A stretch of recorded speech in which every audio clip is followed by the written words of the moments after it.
Bien, chicos, el tema de hoy es sistema digestivo. Sé que hay confusiones con muchos términos, lámina propia, mucosa, submucosa. No se preocupen, aquí con gráficos se resuelve todo. Recuerden que este es un repaso, más no una clase. Aquí vamos a ver primero a nuestra cavidad oral. ¿Ok? La primera parte de nuestro sistema digestivo, la parte superior. ¿Qué encontramos en la cavidad oral? A ver, déjenme dibujar. En la parte superior, si nosotros nos tocamos con la lengua, tenemos al paladar duro, que se llama duro porque ahí vamos a encontrar huesito. En la parte posterior de este paladar duro vamos a encontrar el paladar blando. ¿Por qué creen? Porque ya no tiene huesito. Y en la parte más posterior, casi cayendo, tenemos a la llamada úvula. ¿Ok? Luego tenemos aquí también en la cavidad oral, en la también llamada cavidad bucal, a la lengua. Observen que la lengua es en realidad grandota. Está compuesta por músculo, bueno, no solo uno, músculos, son varios, que verán en su clase de anatomía 2, el próximo ciclo, y algunas papilas, que son estructuras que hay en la lengua que tienen estructuras nerviosas para que tú puedas captar esas moléculas del gusto, ¿ok? ¿Qué encontramos también a nivel de la cavidad bucal? Las mejillas hacia cada lado. Tenemos a los labios, un labio superior, un labio inferior. Estos labios tienen tres partes o tres zonas, se podría decir. Una zona que está en contacto con mi cutis, se podría decir algo así, que es la cara cutánea. Luego tenemos a la zona intermedia, que es una zona bien rojita, ¿no? Que se denomina zona intermedia. Lo veremos más adelante, pero aquí les estoy mostrando con esta imagen. Y luego tenemos aquí una zona más interna, una zona mucosa. Desde ya les estoy mostrando. Luego también vamos a tener los dientes, que en realidad no se toca en este tema de histología, no hablan mucho acerca de los dientes y tampoco lo evalúan en realidad. Recuerden también las amígdalas, tenemos la amígdala lingual, la amígdala faríngea, la amígdala palatina, que si no me equivoco lo vimos en sistema linfático. No, en órganos linfoides, ahí hablamos de la importancia de las amígdalas y que dentro de las amígdalas, encontramos agrupaciones de linfocitos B en estas estructuras circulares. Y esas agrupaciones se llamaban folículos linfoides, ¿se acuerdan? Ya. Bien, continuemos. Entonces nos detenemos en la cavidad oral para hablar acerca de los labios. Como les comentaba, los labios tienen tres zonas. Uno que está con nuestro cutis, que es la cara cutánea externa. Luego tenemos a la zona intermedia, que es, como dice acá, el borde rojo de los labios, es la parte más rojita que incluso tú puedes ver al espejo en tus labios. Y tenemos la zona mucosa, que es la zona más interna, ya la que está más metida, se podría decir. ¿Cuál es la característica de la cutánea? Como es cutánea, como está en contacto con la piel, justamente tiene anexos de la piel. ¿Cuáles son los anexos de la piel? Folículos pilosos, glándulas, ya sea sebáceas o sudoríparas. Y aquí lo podemos apreciar en el corte, miren. Aquí podemos apreciar a los folículos pilosos y algunas glándulas. En la zona intermedia, bueno, y como ya les comenté, le da el color rojo a nuestros labios. Y en la zona mucosa también vamos a encontrar glándulas, las glándulas labiales, en la lámina propia. Recuerden que la lámina propia es tejido conectivo, lo veremos más adelante también. En la imagen derecha también tiene lo mismo, ¿no? La cara cutánea externa, que está aquí, a este nivel, no está aquí. Miren, a la derecha no hay folículos pilosos, a la derecha no hay estas glándulas, no hay estos anexos de la piel. Por eso yo sé que esto de aquí es la cara cutánea externa. Luego tenemos al vermellón, ¿no? La zona intermedia y en fin. ¿Por qué el vermellón es muy rojito? Porque esa zona es muy rojita justamente por los plexos que hay a ese nivel, por la gran vascularización, la gran sangrecita que llega. Luego tenemos a la lengua. Observen que la lengua es más grande de lo que tú la sientes en realidad. Abajo está constituida por músculo, que como te repito lo vas a ver en Anato 2, y que tienes que conocerlos, muy importantes. Y esta lengua tiene dos caras o dos zonas, que las vas a conocer mejor aquí. Mira, esta zona que está en la parte superior, se podría decir, es en realidad el dorso de la lengua. Esto es el dorso, ¿ok? Es la espalda de la lengua. Y esto que está adelante es la zona ventral, ¿ok? La parte anterior de la lengua. A eso se refiere esto que está escrito aquí. La zona dorsal, esta parte de aquí, el dorso y la zona ventral. ¿Por qué se caracteriza la zona dorsal? Por tener justamente papilas. ¿Qué son papilas? Yo les había hablado de las papilas ya en tejido epitelial. Recuerden que a nivel de nuestro epitelio, a nivel de la dermis, esta dermis protruye hacia la epidermis y forma como unos deditos. Esos deditos, esas protrusiones, chicos, se llaman papilas. ¿Ok? Y justamente aquí a nivel de la lengua encontramos también esas protrusiones, que son las papilas gustativas, porque dentro de esas papilas vas a encontrar algunas estructuras nerviosas que van a poder captar moléculas que al fin y al cabo van a permitir el sentido del gusto. Y tenemos 4 tipos de papilas. Tenemos las papilas filiformes. ¿Dónde se van a encontrar las papilas filiformes especialmente? Aquí, en la parte anterior del dorso de la lengua. ¿Por qué? Porque como dice su nombre, son filudas. ¿Cuál es la función de las papilas filiformes? Prácticamente triturar, ¿ok? Los alimentos que están siendo digeridos a nivel de la cavidad bucal. Luego tenemos las papilas fungiformes, que como dice su nombre, tiene forma de honguito, y que aquí lo podemos apreciar. Son de esta manera. Miren aquí hay uno, papilas fungiformes. Recuerden además que dentro de las papilas, como les comentaba, hay unas estructuras nerviosas que permiten el sentido del gusto. ¿Cómo se llaman esas estructuras nerviosas? Botones gustativos. En el caso de la papila fungiforme, los botones gustativos están aquí, en la parte más superior. Le voy a hacer un zoom.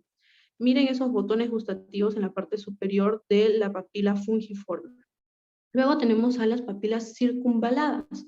Como dice su nombre tan grandote, tan largo, estas papilas circunvaladas son muy grandes y tienen esta forma muy característica. Es como un círculo alrededor de una papila fungiforme, algo así. Pero ¿qué más las caracteriza? Que los botones gustativos se encuentran en las paredes laterales. Eso es muy importante para diferenciar una fungiforme de una circunvalada. Y finalmente tenemos a las foliadas, que como dice su nombre, son papilas que tienen más o menos una forma de hoja, que también sirven para triturar, se podría decir, y las foliadas donde se ubican principalmente hacia los lados, hacia los costados, ¿ok? Chicos, algo muy importante que no deben de perder en cuenta es que en la parte posterior de la zona dorsal de la lengua, yo voy a encontrar la mayor cantidad de estas papilas caliciformes. ¿Ok? Como lo están apreciando aquí en esta imagen, no sé si ven estas estructuras que han coloreado ahí. Esa es la representación de las papilas circunvaladas. Tenemos entonces el paladar también, paladar duro, paladar blando, como ya les comentaba, que es súper sencillo en realidad. Paladar duro se llama así por la presencia de hueso, y es la parte del techo de la cavidad oral, ¿no? Tenemos ahí glándulas menores de la lámina propia. Recuerden, y esto se los debo de mencionar porque ustedes seguramente se están preguntando, ¿qué son las glándulas menores? Recuerden que las glándulas salivales son de 2 tipos, menores y mayores. Las glándulas salivales mayores son las que secretan la mayor cantidad de saliva, y son 3, parótida, sublingual, submandibular, o submaxilar también llamada.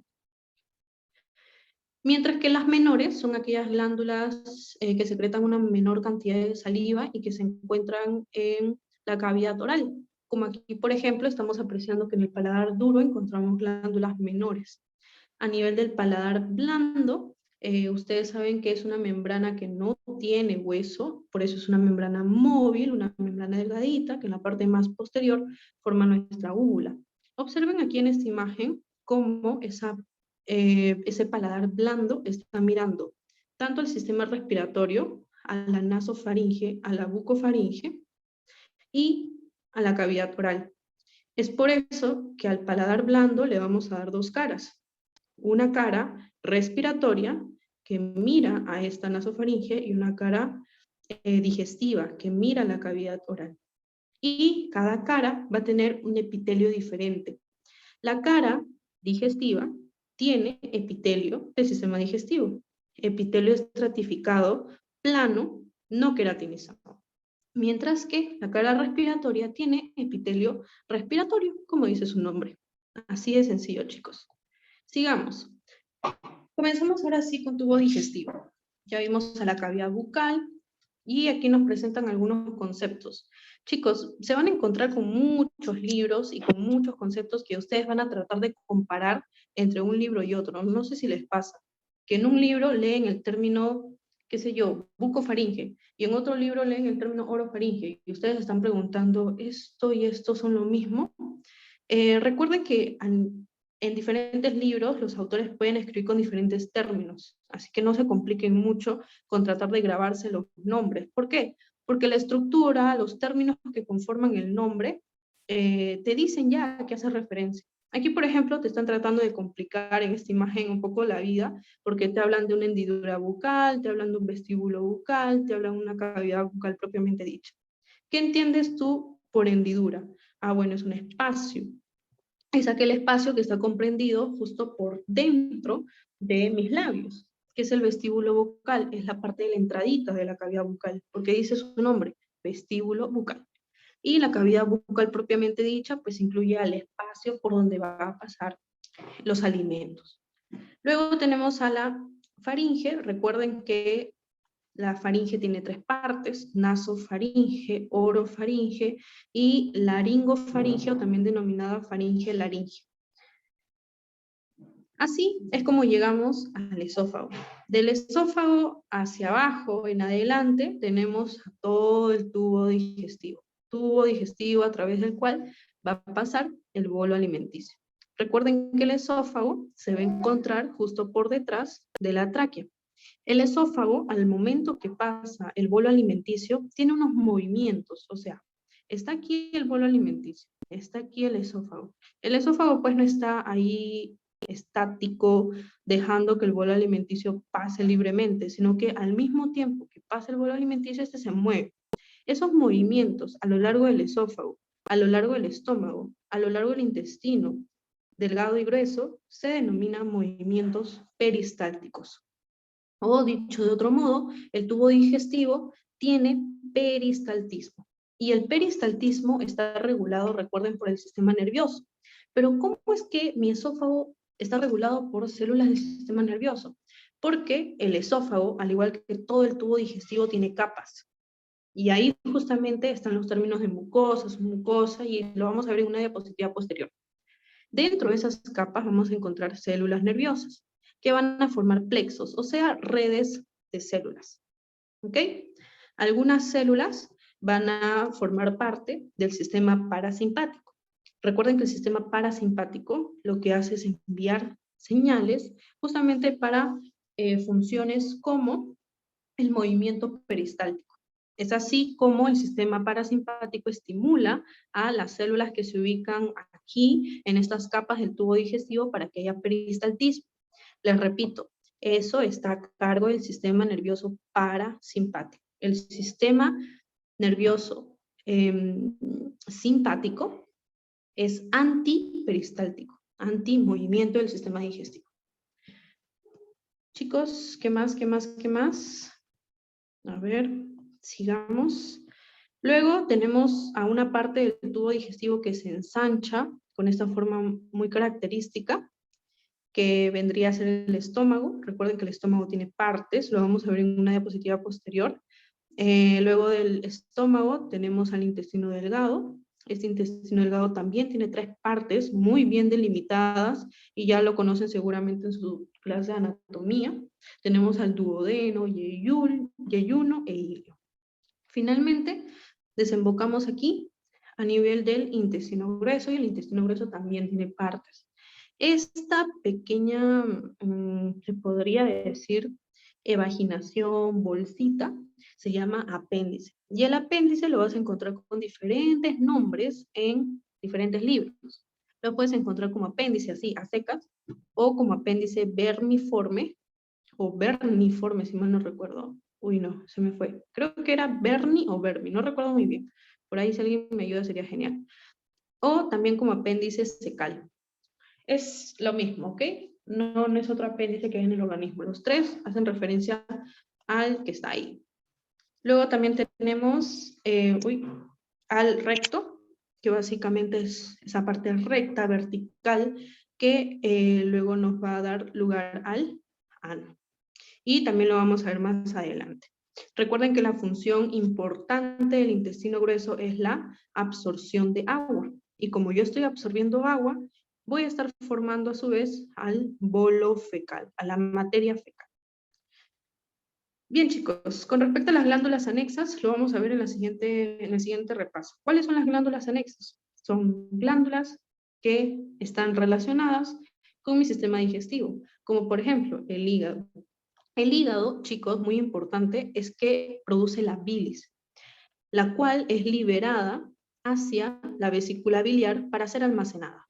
Luego la vesícula biliar, por un estímulo de la CCK, la colecistoquinina o colecistocinina, se contrae y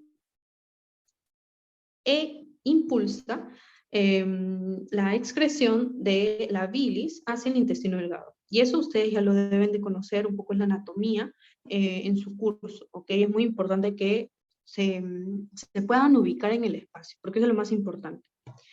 ¿Qué más?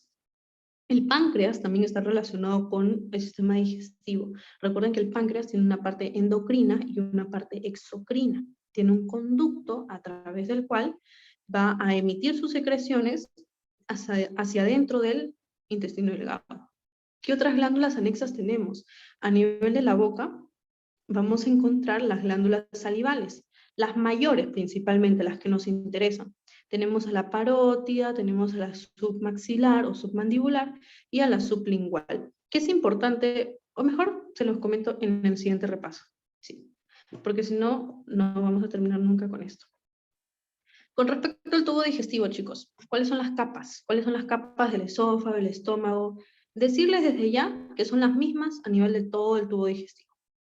La capa más interna es la mucosa. Recuerden que el tubo digestivo es, como dice su nombre, un tubo. Y yo les comentaba que la parte más interna de un tubo, al igual que una habitación, necesita un piso. Ese piso es el epitelio. Y al mismo modo que un piso está formado por losetas, el epitelio está formado por células. ¿Ok? Debajo del epitelio vamos a tener una membrana basal, que es tejido conectivo. Básicamente, esa membrana basal, ese tejido conectivo que está debajo del epitelio, es a lo que le dan el nombre de lámina propia. Así que no se confunda, ¿ok? Lámina propia es lo mismo que tejido conectivo debajo del epitelio. Nada más.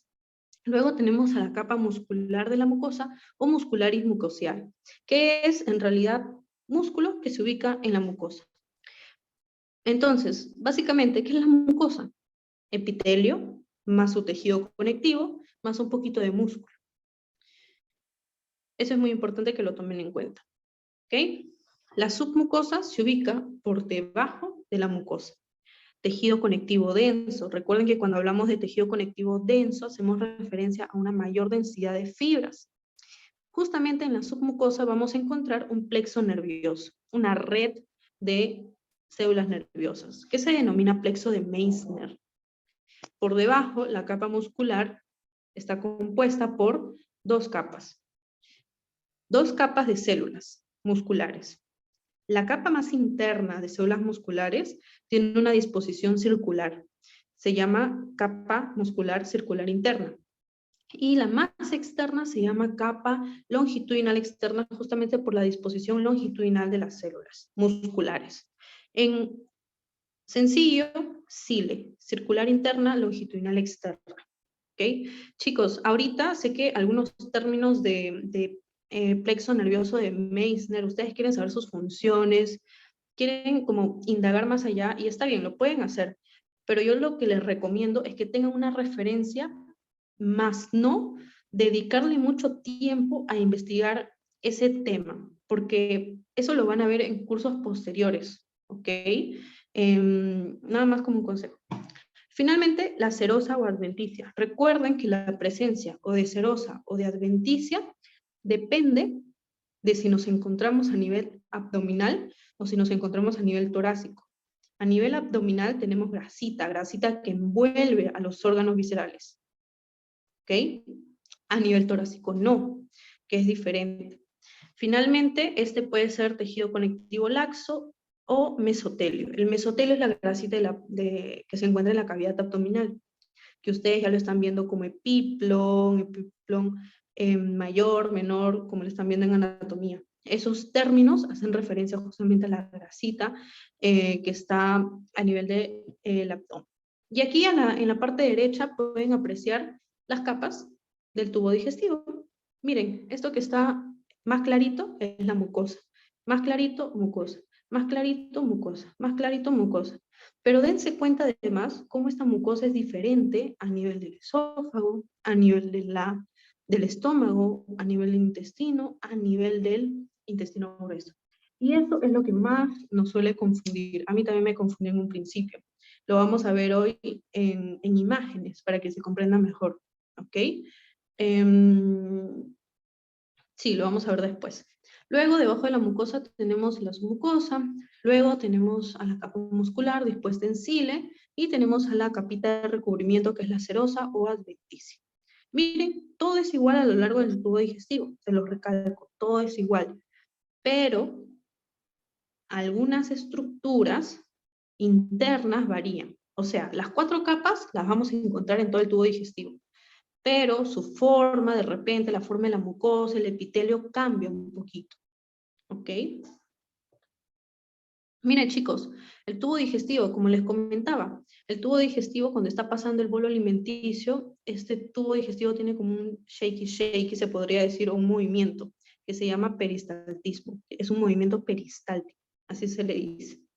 Y este movimiento está estimulado justamente por células nerviosas que se ubican en el tubo digestivo. Estas células nerviosas forman plexos. Ya saben que está el plexo de Meissner, que se ubica en la submucosa, y el plexo de Auerbach. ¿Dónde se ubica el plexo de Auerbach?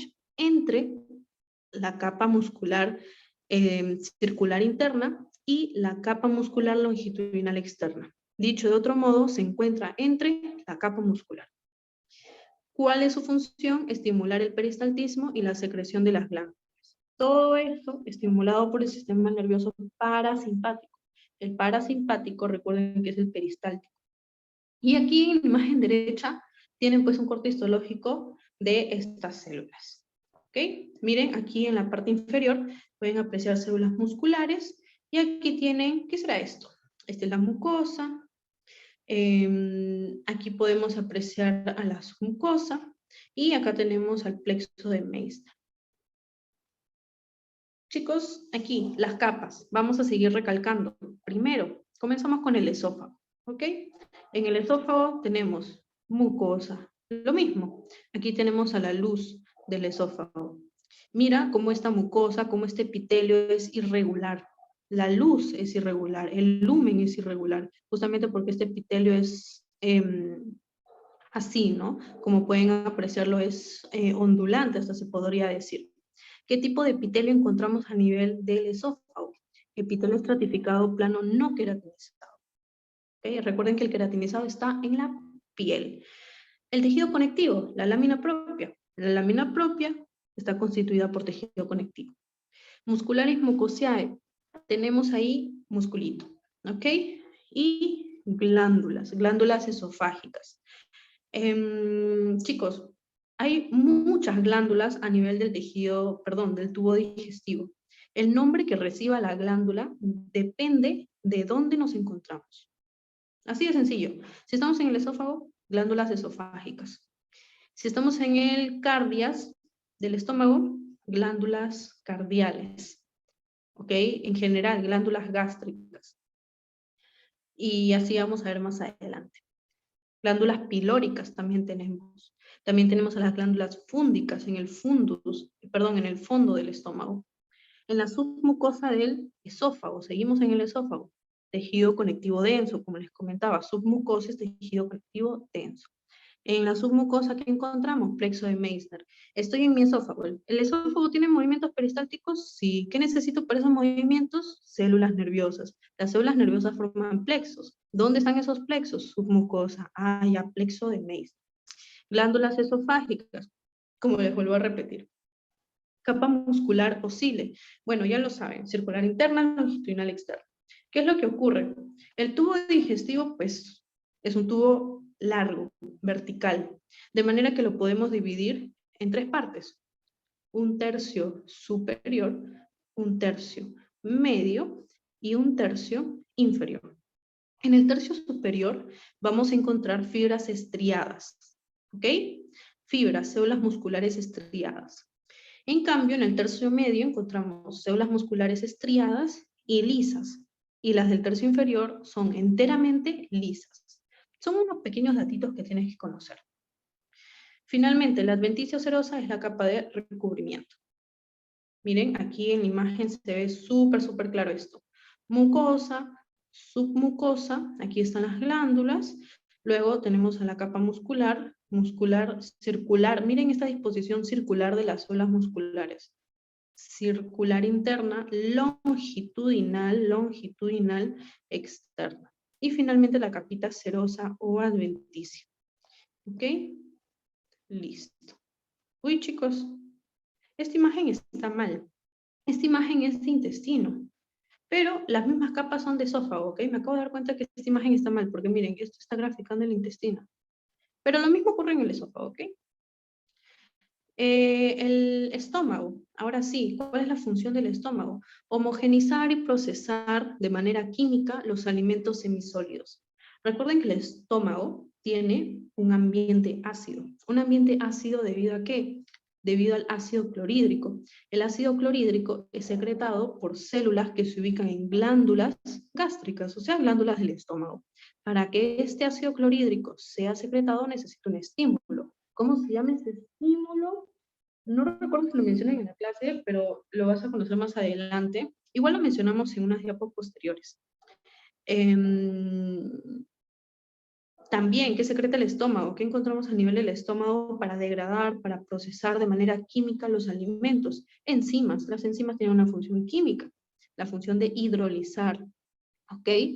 ¿Cómo se llaman estas enzimas? Las pepsinas, por ejemplo. Pero recuerden que las células no secretan directamente las pepsinas, sino que secretan primero en su forma inactiva. Las enzimas inactivas siempre terminan de esta manera, pepsinógeno, ¿ok? Lo vamos a mencionar también más adelante en páncreas. El páncreas, por ejemplo, no puede secretar las enzimas activas. ¿Por qué? Porque si las enzimas están activas, entonces van a degradar tejido pancreático, y eso no es bueno. Entonces, primero las enzimas se secretan en su forma inactiva, salen, y en el intestino delgado recién se activan, para cumplir su función en el intestino, porque en el páncreas no puede cumplir su función. Si esto ocurre, hay una degradación prácticamente del páncreas, y a eso se le llama pancreatitis. ¿Ok? Bueno, fuera de eso, ¿cuáles son las partes del estómago? 4. Cardias, que es la parte que está en contacto con el esófago. Este es el cardias. Luego tenemos al fondo, o fundus, también lo pueden encontrar en otros textos.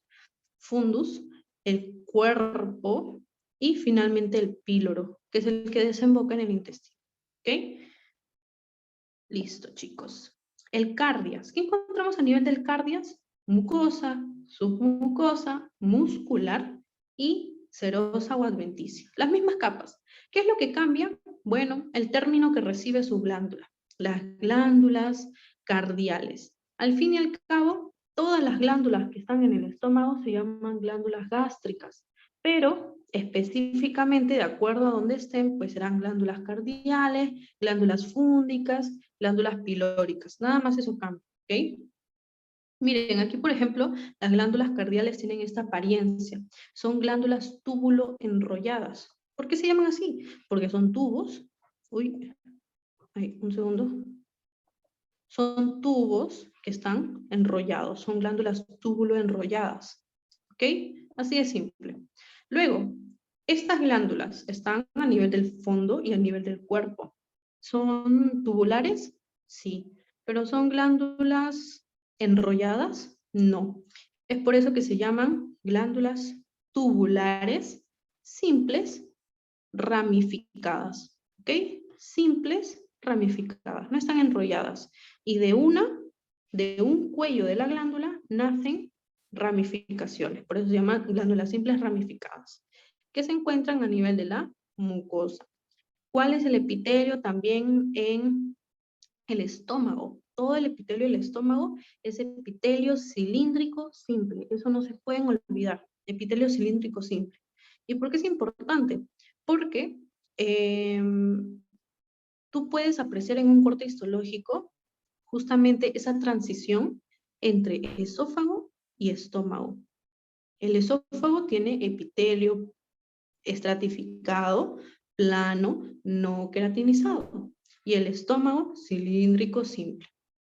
Puede ocurrir que esta transición de epitelios sea anormal. O sea, que una persona tenga el epitelio cilíndrico simple más arriba, a nivel del epitelio del esófago. Eso nos indicaría, por ejemplo, que la persona tiene justamente ingurgitación gástrica. O sea que los ácidos del estómago, el epitelio, la estructura del estómago, está poco a poco ascendiendo hacia el esófago. Y eso seguramente lo han visto en su clase de anatomía. Con respecto a la submucosa, lo mismo, plexo mucoso de Meissner. ¿Para qué? Para que el estómago tenga ese movimiento peristáltico. Capa muscular. Posee el plexo de Auerbach, o también conocido como plexo mientérico o plexo mientérico de Auerbach. ¿Ok? Tiene 3 capas musculares. Esto es muy importante. A nivel del estómago, chicos, son 3 capas musculares. Oblicua interna, circular, media, longitudinal externa. Básicamente lo que haces aquí es añadirle oblicua en la parte más interna a la ecuación. Y luego sigues con el circular y longitudinal hacia afuera. Circular media y longitudinal externa. Seguimos a nivel del corazón, del estómago, en el fondo y cuerpo. Miren, aquí está. Estómago, tenemos a las glándulas. ¿Cómo se llaman las glándulas? Glándulas gástricas. ¿Qué son las glándulas? Las glándulas son invaginaciones, chicos. Son invaginaciones del epitelio. ¿Okay? Esas son las glándulas. ¿Cuáles son las células que encontramos en esas glándulas? Son muy importantes. Primero, en la parte más superior encontramos a las células de recubrimiento de la superficie. En otras palabras, son células cilíndricas que forman el epitelio simple, nada más. Luego encontramos células regenerativas. ¿Qué son las células regenerativas? Son básicamente células madre, células que regeneran, que se multiplican, que proliferan y que regeneran a las células cilíndricas simples del epitelio gástrico. Tenemos a las células mucosas del cuello, que secretan moco, que secretan mucinógeno. Tenemos también a las células oxínticas o células parietales. ¿Por qué son muy importantes? Porque estas, ante un estímulo determinado, van a secretar HCl, ácido clorhídrico. Luego, sintetizan también el factor intrínseco gástrico. Esto es muy importante, factor intrínseco gástrico, que ahorita no recuerdo, pero tiene un nombre más. A ver, voy a buscarlo, porque es muy importante y te puede confundir. Factor intrínseco gástrico. Por el momento recuérdalo así. Tenemos también a las células simógenas, que no les engañe su nombre, no produce mucina, no produce mucina, sino que produce pepsinógeno. Por eso se llaman también células principales. Son células que producen pepsinógeno. ¿Y por qué son las principales? Porque el pepsinógeno en la luz del estómago se transforma en pepsina. Y la pepsina es la forma activa de este pepsinógeno, que va a degradar las proteínas. ¿Okay? Eso de repente no es muy importante que lo conozcas, pero simplemente conoce desde ahorita. El pepsinógeno es producido por las células simógenas o principales. Y este pepsinógeno se convierte luego en su forma activa pepsina. Mientras que las parietales u oxínticas son las que producen ácido clorhídrico. Como yo me acordaba, porque oxíntica comenzaba con O y yo la O la transformaba en A de ácido clorhídrico. Y me acordaba siempre de las principales porque también se llaman simógenas. Y terminaba en lo mismo, ¿no? Simógena, pepsinógeno, que luego se transforma en pepsina. Así más o menos trataba de recordarlo porque la memoria es frágil. Chicos, las células enteroendocrinas también son importantes. Células enteroendocrinas, ¿ok? Se encuentran a nivel de las glándulas gástricas. Ya su nombre les dice cuál es su función. Tiene relación con el sistema endocrino, ¿ok? Tiene relación con la producción de hormonas. Finalmente, estómago, a nivel del píloro, la última porción del estómago, el que está en contacto con el intestino delgado. Recuerden que el píloro tiene la función de controlar la liberación del quimo del duodeno. Entre el píloro y el intestino delgado hay un pequeño esfínter, el esfínter pilórico, que eso lo conocen por anatomía. Ese esfínter se puede dilatar o se puede contraer, o mejor dicho, se puede abrir o cerrar para permitir el paso del contenido gástrico hacia el intestino. ¿Ok? Por eso dice acá que el píloro controla la liberación del quimo del duodeno, al duodeno. ¿Qué glándulas se encuentran en el píloro? Glándulas pilóricas.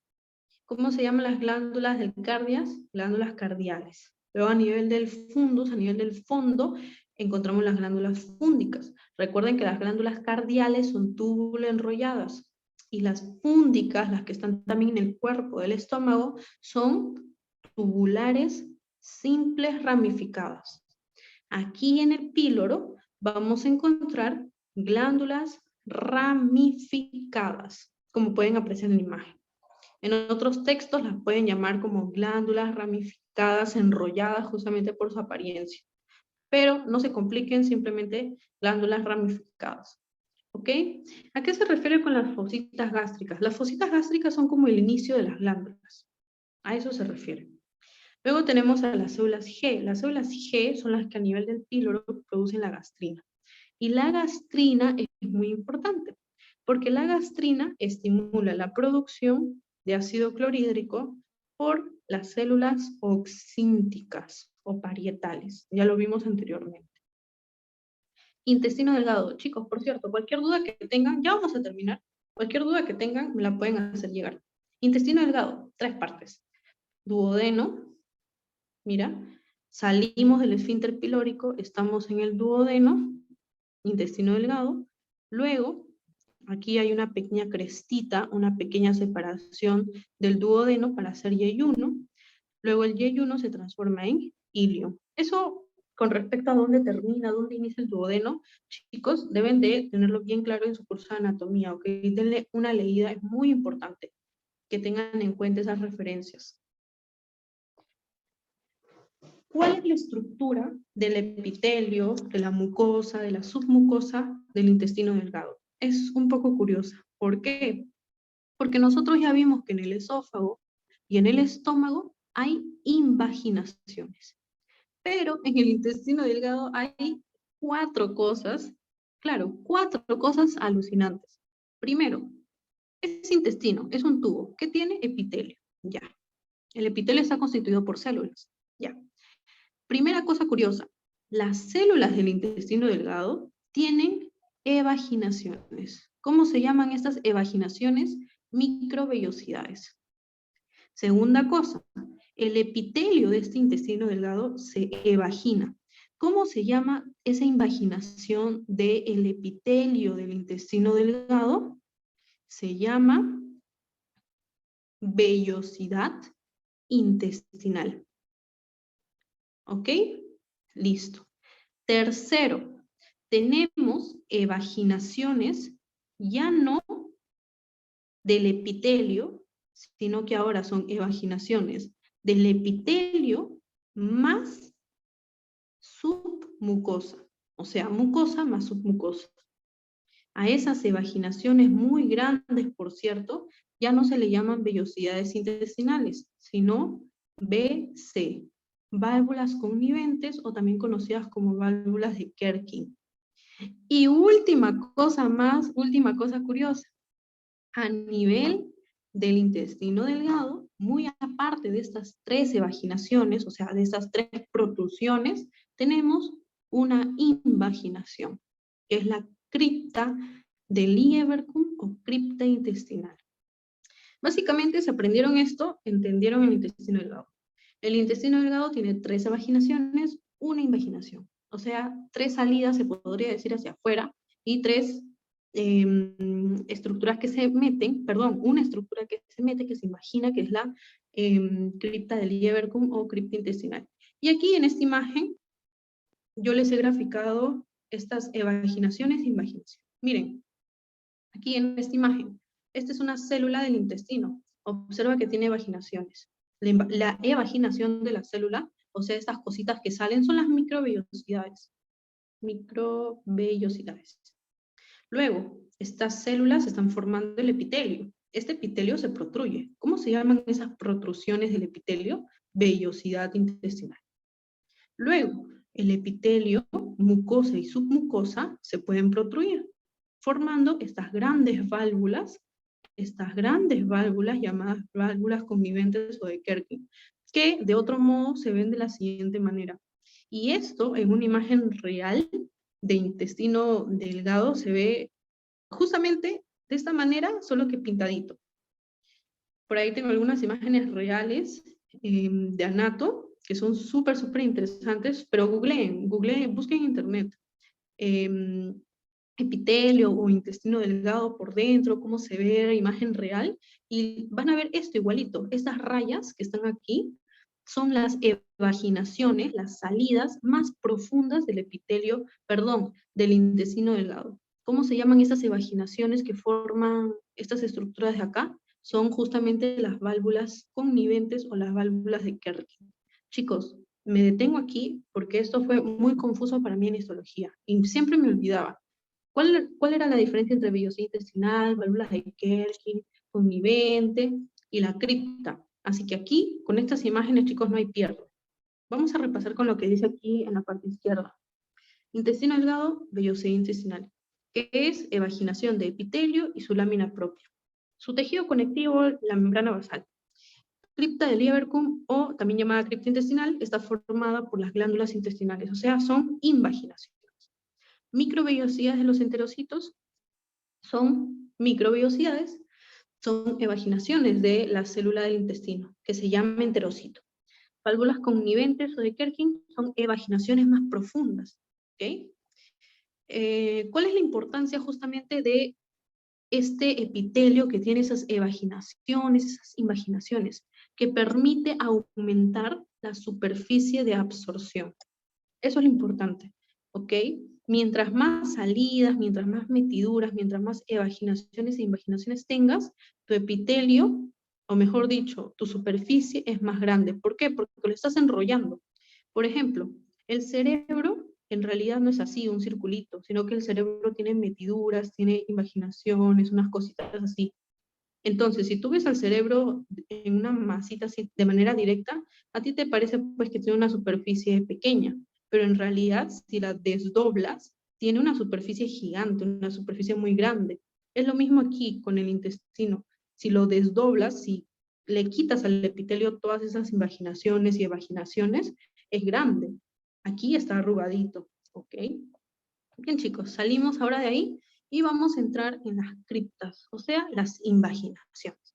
Estas criptas, como son invaginaciones, como son glándulas, tienen células alrededor, porque recuerden que son invaginaciones del epitelio.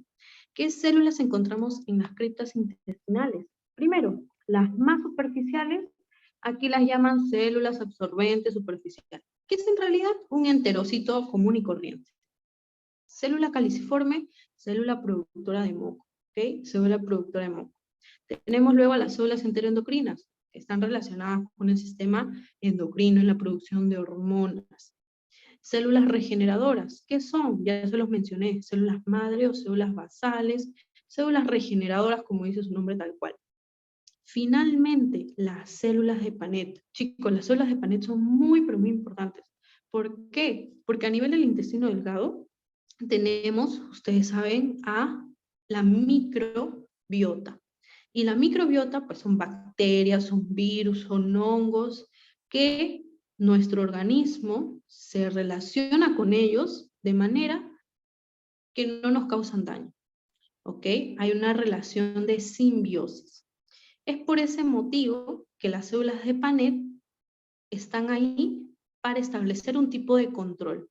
¿Cómo es eso? Ya, yo sé que la microbiota, los microorganismos me protegen o me ayudan en cierta manera, pero no puedo estar muy confiada.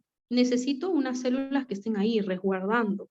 Necesito células que ante una situación extraordinaria en la que haya microorganismos microorganismos patógenos, esta célula actúe para combatir ese microorganismo. Justamente para eso están las células de Panet. Las células de Panet producen sustancias que combaten estos microorganismos. ¿Ok?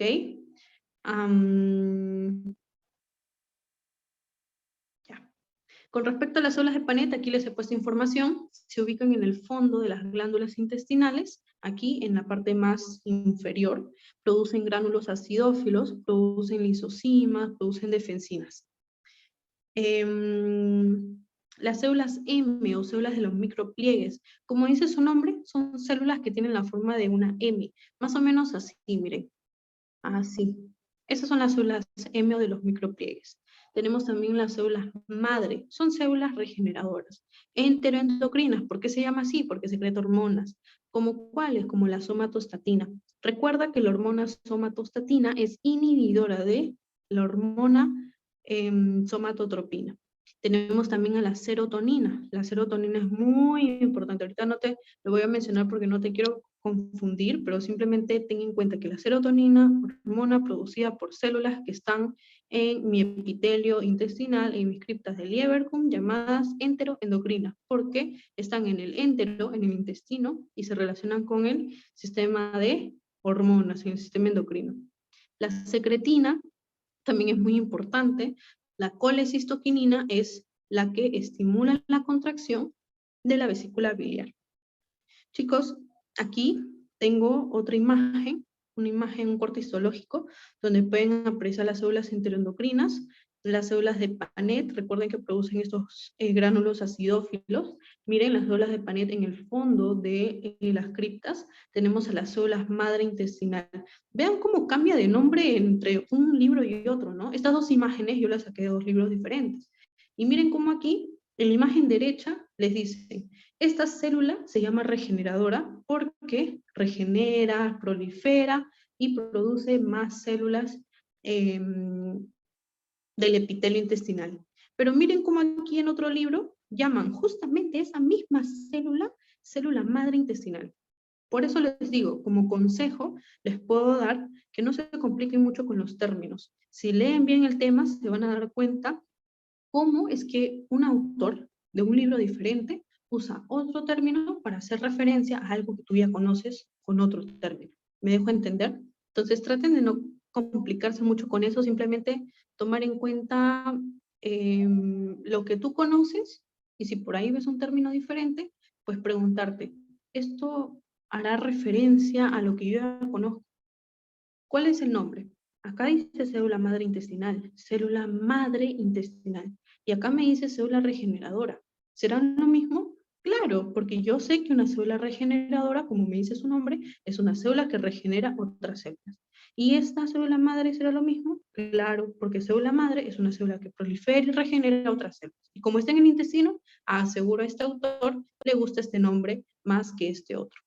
¿Ok? Nada más. Claro que tú, para tu examen, te lo tienes que aprender, quieras o no, con el nombre que te lo está dando tu docente, ¿no? Chicos, el duodeno, primera parte del intestino. ¿Qué nos quedó grabado de esto? Que el intestino delgado tiene evaginaciones y una invaginación. Que el intestino delgado tiene células muy importantes en la invaginación, la cripta del Lieberkühn. Y ahora vamos a ver las partes. Duodeno, ¿qué tiene? Mucosa, submucosa, muscular, serosa o adventicia. La mucosa tiene epitelio cilíndrico simple con chapa estriada. ¿Qué es la chapa estriada? Las microvellosidades. Células absorbentes y más numerosas que las caliciformes.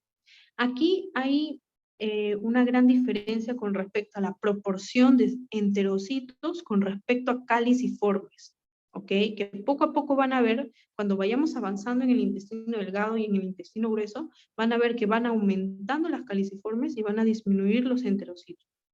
Perdón, las absorbentes, los enterocitos absorbentes. En la submucosa que encontramos, las glándulas de Brunner. ¿Por qué son importantes las glándulas de Brunner? Porque producen la urogastrona. La urogastrona, ¿cuál es su función? Es una hormona que alcaliniza el quimo ácido que está llegando al estómago. Recuerden que el duodeno es la primera parte del intestino delgado. Llega el quimo ácido, aquí en el duodeno se produce la urogastrona. ¿Por quién? Por las glándulas de Brunner para alcalinizar este ácido. ¿Por qué? Porque el intestino no tolera ese ambiente ácido. El intestino quiere al quimo, pero lo quiere alcalino, que no lo quiere ácido, tiene que ahí contrarrestar ese ácido. Luego, lo mismo, plexo nervioso de Meissner. Sigamos, ahora salimos del duodeno, salimos de las glándulas de Brunner para llegar al ilio. El ilion, observen cómo poquito a poquito vamos viendo más células caliciformes. Mucosa, poquito a poquito, una dosis más de células caliciformes. Obviamente, células de Panet, ¿dónde? En las glándulas, perdón, en las criptas intestinales, las criptas del Lieberkühn. Miren, estas son las criptas. Estas son las criptas del Lieberkühn. Ahí tenemos células de Panet, ahí tenemos las células caliciformes, aquí tenemos la lámina propia, que es tejido conectivo. Aquí tenemos abajo la capa muscular, en fin. Tenemos aquí también en la submucosa las placas de Peyer. Recuerden que las placas de Peyer son en realidad folículos linfoides. ¿Qué son folículos linfoides? Como dice su nombre, es un folículo. Un folículo es una estructura circular. ¿Y por qué se llama linfoide? Porque tiene células linfoides, linfocitos B. Recuerden que los folículos linfoides pueden ser de dos tipos, los primarios, los secundarios, eso ya deben de conocerlo por órganos linfoides, ¿ok? Y la submucosa lo mismo, lo que ya estamos repitiendo una y otra vez, plexo de Meissner, plexo de Meissner. Intestino grueso. En el intestino grueso, chicos, vamos a encontrar diferentes partes. Y aquí lo tenemos. Primero, para que entiendan las partes del intestino grueso. Llega todo esto de aquí, que es el ilio. Aquí, desemboca. Aquí hay una pequeña válvula. ¿Cómo se llama esa válvula? Es la válvula iliocecal. La válvula entre el ilio y el ilion del intestino. Este es el ilion.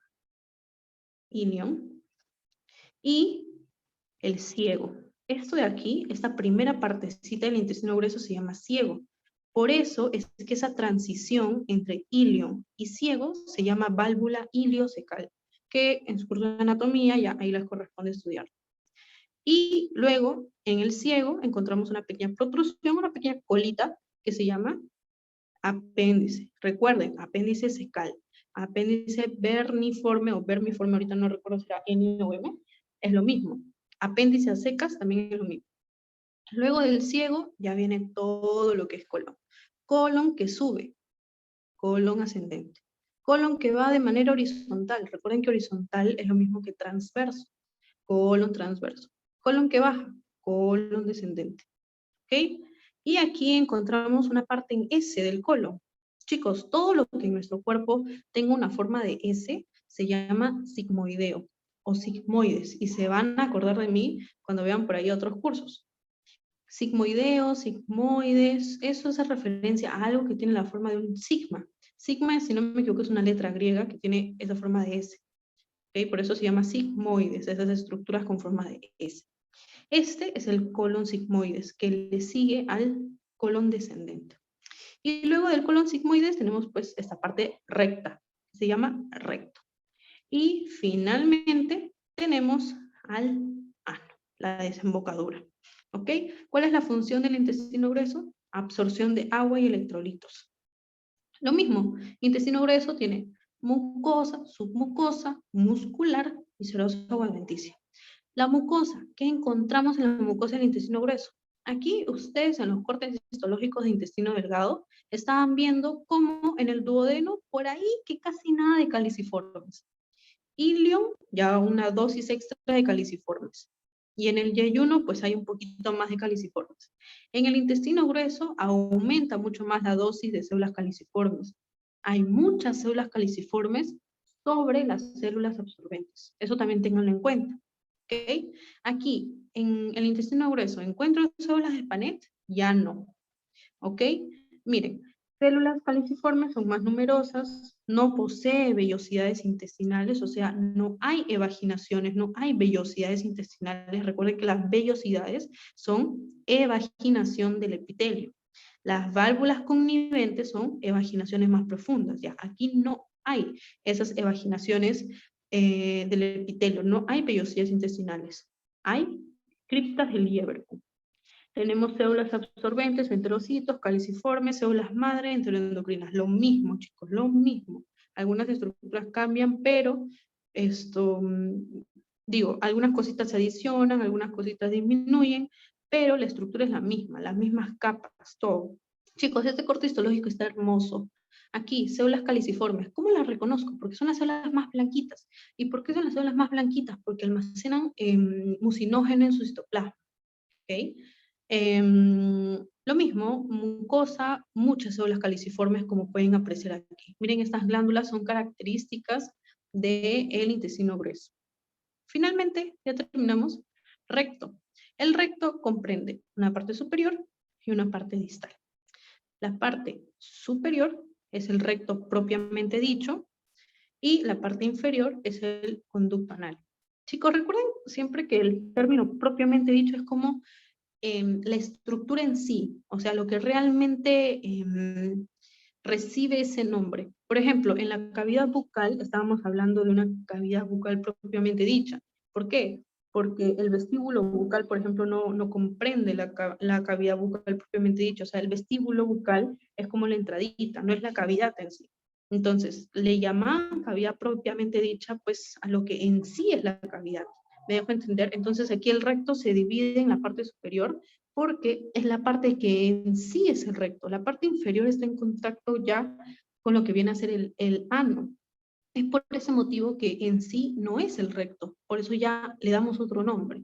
Le damos el nombre de conducto anal. Porque luego de ese conducto anal tenemos al ano.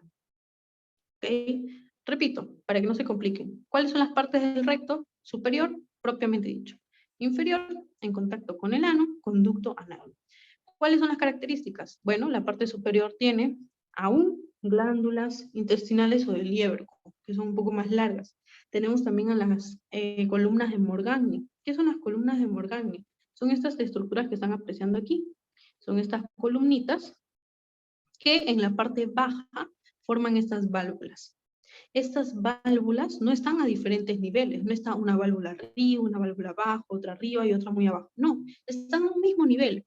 Ese mismo nivel, esa línea de referencia a la que se encuentran esas válvulas, ¿okay? De las columnas de Morgagni, se llama línea pectínea. ¿Ok? Listo, chicos, listo. Seguimos. El conducto anal, entonces, es lo que se encuentra por debajo de la línea pectínea y tiene numerosos plexos, los plexos hemorroidales. ¿Qué son plexos? Son redes de vasos sanguíneos y que están relacionados con, pues, la hemorroides, que es cuando los plexos hemorroidales se dilatan, ¿ok? Plexos se hipertrofian, se dilatan, se agrandan. Chicos, última imagen acerca del recto y me parece que terminamos con apéndice. Una imagen un poquito más real. Observen aquí las glándulas de Morgagni que desembocan en estas válvulas. Y estas válvulas forman justamente la línea pectínea. A ver, ¿qué otros nombres nos ponen acá? Miren, aquí la zona, en esta imagen, la zona que tiene las válvulas, perdón, las columnas de Morgagni, miren, en esta imagen, en este libro, la llaman zona columnar. ¿En tu clase de histología lo llaman así? No, entonces es importante que lo conozcas. Bueno, si lo has leído ya sabes a qué hace referencia, pero tienes que estar recordándolo todos los días, no necesariamente. Eso ya son estrategias un poco para estudiar.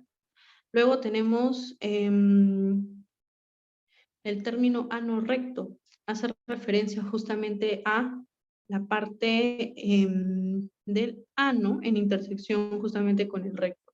Luego tenemos aquí la línea pectínea, ¿no? Que también se conoce como línea dentada, justamente porque las válvulas son así. Entonces la línea se ve como si tuviera dientecitos. Chicos, no voy a profundizar en estos términos, porque son de otro libro que de repente no tiene mucha importancia. Ya. Sigamos.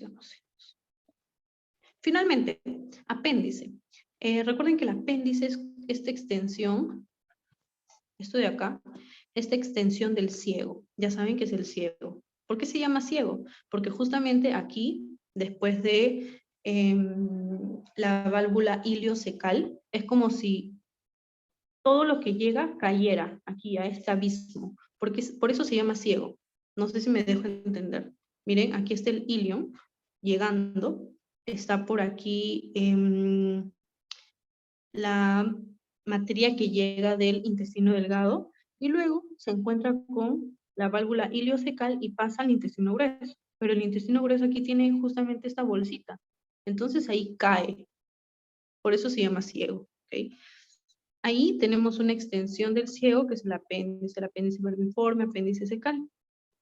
Lo mismo, tiene 4 capas: mucosa, submucosa, capa muscular o cile, serosa o adventicia. La mucosa, similar al intestino grueso. Células cilíndricas, una sola capa. Submucosa posee nódulos linfáticos confluentes y tejido adiposo. Aquí están los nódulos linfáticos. Miren, ¿cómo reconozco si son nódulos linfáticos? Justamente por la coloración en un corte histológico. La coloración te dice o te indica en un tejido la presencia de linfocitos. ¿Por qué? Porque los linfocitos siempre son oscuros, chicos. No sé si ustedes se acuerdan de un corte histológico de vaso, por ejemplo. En el vaso veíamos una pulpa blanca y una pulpa roja. Y la pulpa blanca en realidad no era en un corte histológico blanca, sino que era oscura. Se llama pulpa blanca porque los linfocitos son glóbulos blancos. Pero los linfocitos son células que se tiñen de manera oscura. Es por eso que la pulpa blanca en realidad en un corte histológico se ve muy oscurita. Acá pueden apreciar también a los folículos linfoides muy oscuritos que tienen ya una zona central que se llama centro germinal. Y este centro germinal está constituido por linfocitos B que ya han captado al antígeno, que ya han captado un estímulo que les dice que se activen. Me dejo entender que les dice que proliferen y que se diferencien. Y eso ustedes lo conocen ya por órganos linfoides y por células sanguíneas. Recuerden que los linfocitos B se activan, proliferan y se diferencian en células plasmáticas. Y las células plasmáticas vimos que eran células del tejido conectivo transitorias, ¿verdad? Observen aquí que la luz o lumen del apéndice es irregular. Chicos, eso sería todo. ¿Alguien tiene alguna pregunta? Mafer, creo que ya puedes dejar de grabar.